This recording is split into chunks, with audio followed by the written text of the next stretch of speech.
So in this video, I'm going to talk about what ground substance is.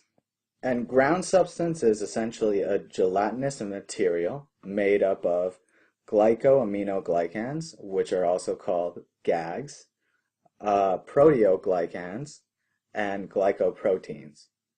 So pretty much this gel-like substance helps absorb compression and essentially protects your body. And ground substance is located all throughout your body.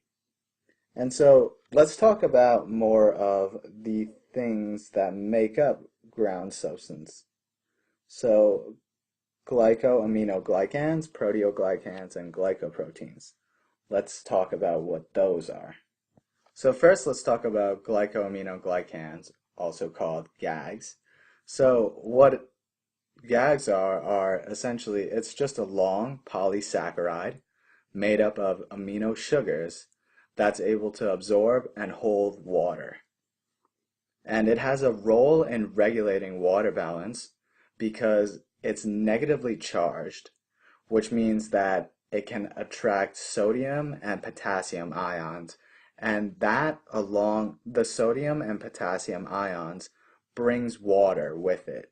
And so remember, it's important that it's negatively charged because negative attracts positive. Sodium is the ion is positive, and same with potassium. So next, let's talk about proteoglycans and glycoproteins.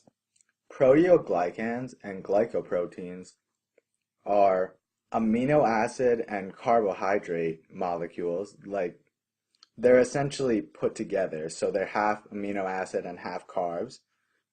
And what they do is they bind extracellular molecules and components together. So they just hold things together.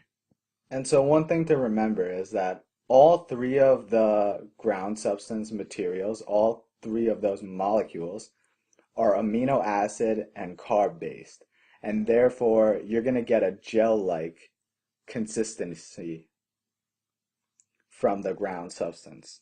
And it's also important to remember that ground substance essentially occupies the space between the cells and the fibers of the connective tissue. So whatever space is left between the cells and fibers, ground substance occupies in connective tissue. And this ground substance, once again, helps absorb compression and protects your body from compression. So once again, this was a short video covering ground substance, and I hope you found this video helpful. If you did, please give it a like and share it with your friends.